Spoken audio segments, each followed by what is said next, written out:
Hello, new moms. This is Darlene again, coming to you with another episode on your first year. This episode is going to be how to take care of your smile, or basic oral or mouth care and teeth care. So to begin with, let's just talk about the mouth in general and when do you expect teeth to occur.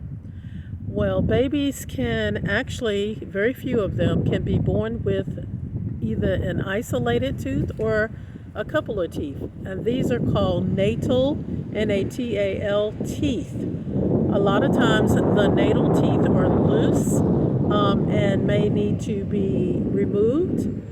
Or in rare circumstances, the teeth are not loose and nothing needs to be done with them other than basic care of the teeth.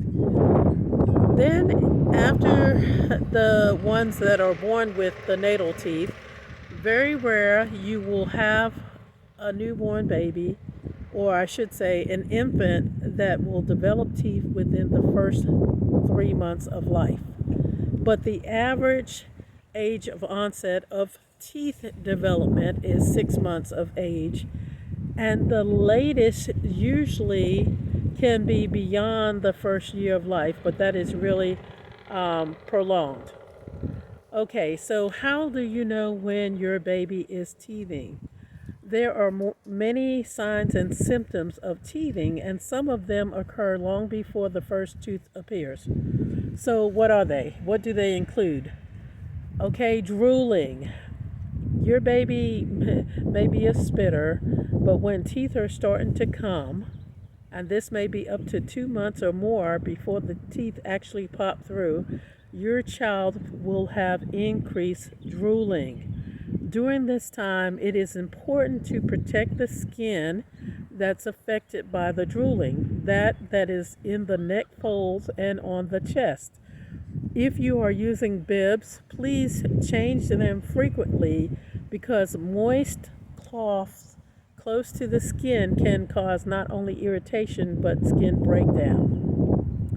A second sign of teething prior to onset of teeth can be irritation or crankiness in your child. And this may be to the point that you actually think that your child is sick, but they are not. They are acting otherwise very healthy.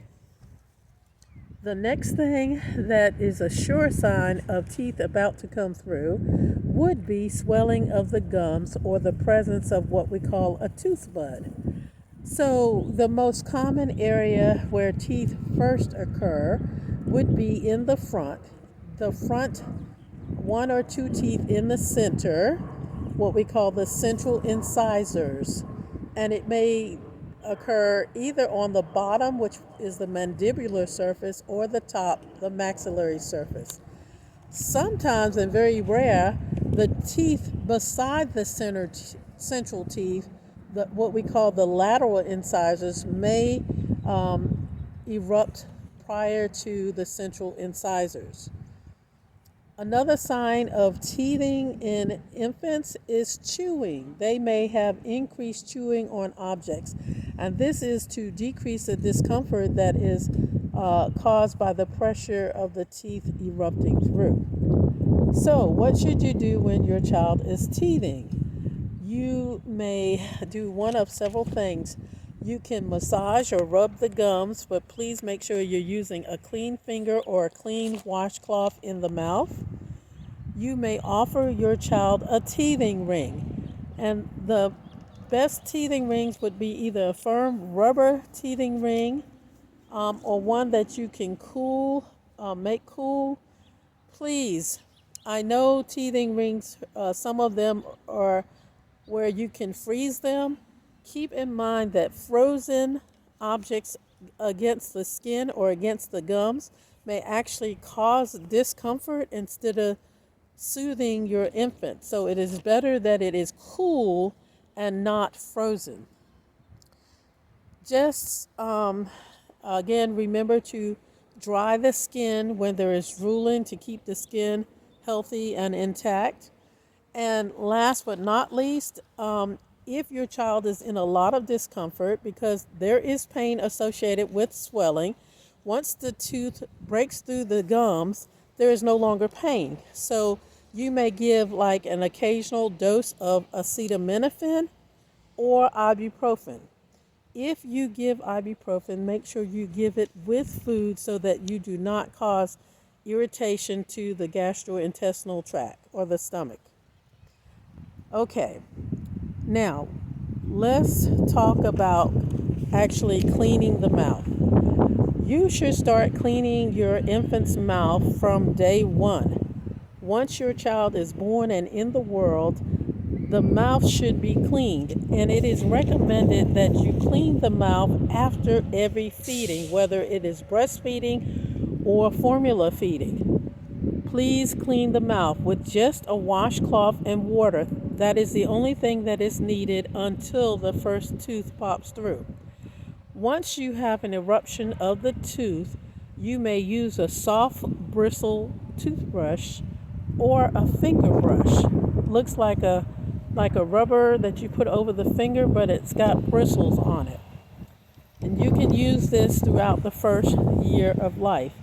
You do not need to use toothpaste. And if you use toothpaste, which is more appropriate at the age of 2 to 3 years of age, you do not need to use fluoride toothpaste unless recommended by your provider or your dentist.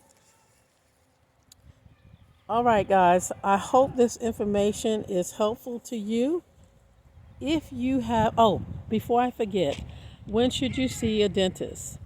It is recommended that if you have access to a pediatric dentist, that you schedule an evaluation upon the eruption of the first teeth, but no later than the first year of life. Again, your first dental visit is upon eruption of the first tooth or no later than the first year of life.